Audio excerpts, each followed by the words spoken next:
The Prime Minister of Jamaica, the Honourable Andrew Holness.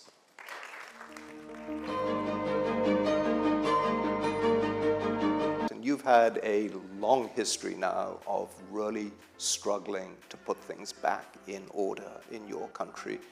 You've succeeded in reducing your debt ratios by half. Unemployment has come down to fairly low levels. Inflation has come down. So lots of successes.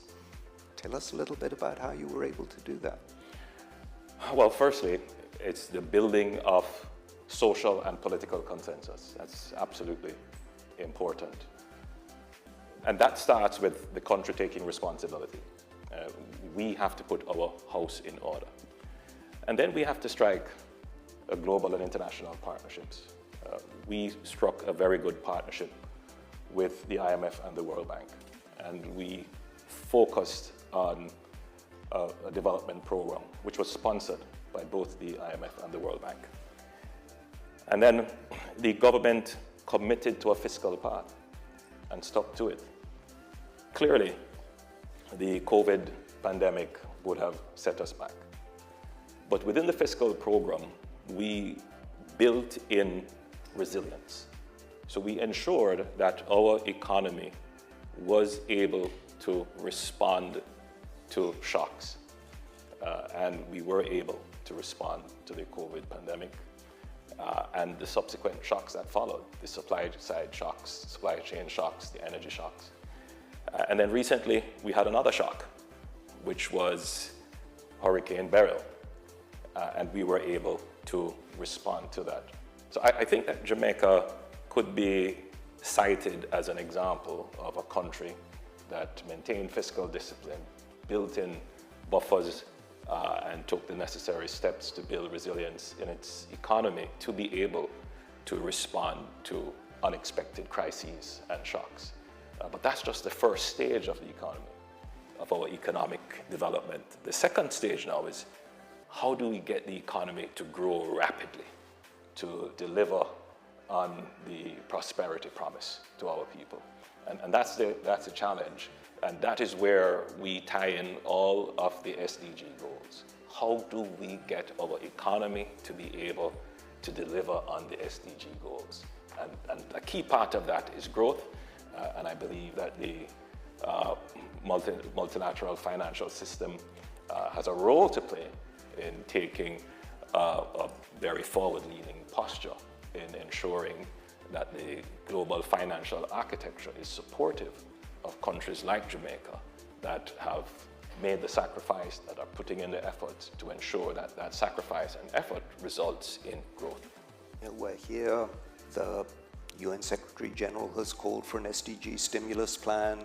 You yourself are a co-chair of the SDG stimulus leadership group that the SG has appointed. Everybody is saying we need more fiscal space in order to be able to implement an SDG stimulus. Yet you've also talked about the need for fiscal resilience in your own program.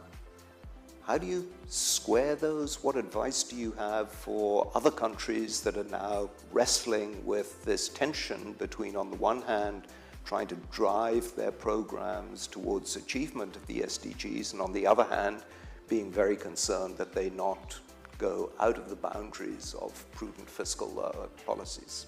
Well, just using the Jamaica experience, capacity building is very important, particularly in the management of the economy. And secondly, leveraging the private sector. I don't believe enough is done in bringing in private sector resources in helping countries to achieve their SDG goals. And again, I believe that the multilaterals have a role to play in how we can leverage the private sector resources, particularly by de-risking some private sector investments and by helping to direct and create the incentives for pointing private sector investments in areas of investment that align with global public goods. My advice, well, from my experience, is that good fiscal management should not be seen as a trade-off for achieving the SDGs. I think you need to have good fiscal management in order to be able to sustainably achieve the SDGs. And have you seen private investment starting to return to Jamaica? What kind of de-risking programs that you mentioned? Well, generally, I would say that the global headwinds have created some uncertainties, difficulties for most countries. The high interest rate environment that is existing globally. So investors are generally trying to find safe havens.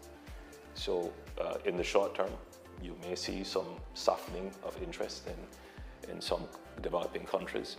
But I think that should return quite quickly as the developed countries signal that they're going to reduce their interest rates. So my own view is that in terms of de-risking, the multilaterals could play an important role in helping countries with guarantees, in helping countries with bringing together the necessary investment expertise. I think those two things would reduce the risk of investments coming into developed countries. Now, you talked about capacity building. Is that capacity building in the public sector or in the private sector? You know, it's both. When we start to talk about investments for adaptation and taking on very complex capital investment projects, many developed countries don't have the technical expertise to do it either in the public sector or in the private sector. And so support in this regard would be very useful. We're here, New York, high-level week, Summit of the Future. We just have a pact for the future. What's your main message in all of these? What's your hopes and expectations? Firstly, I'm very happy that this is now going to become an institutional feature of the UN, the Summit of the Future and the Pact and the Declaration. I think it's very important. The history of a country like Jamaica is that for more than 40 years, we engaged in very high borrowing. In some instances, we were forced to borrow. We had shocks that we just did not expect, global events over which we had no control. But some of it would have been poor economic choices on our part as well. And what we must realize as a people and as politicians is that borrowing is financing present consumption with the revenues of future generations. And when we start to take future generations into consideration at the outset, then it forces us to make better decisions about not just the resources we're consuming now or the economic decisions that we're making now, but how will these decisions affect us and generations yet unborn. And I think that this is a very important step in integrating upfront in decision making for politicians and for global institutions about how do we plan not just for the generations that exist, not just for the political concerns that exist today, but for the futures yet unborn. Prime Minister, thank you so much. My pleasure. You have a very tight schedule, but I think that the example of countries like Jamaica gives all of us hope, because you have demonstrated that you can start from a very difficult position. And yes, it takes time and determination and energy, but with all of these issues, whether it's debt sustainability, whether it's building resilience, the capacity building, you're now positioned to be able to take the next steps forward towards really delivering for the people.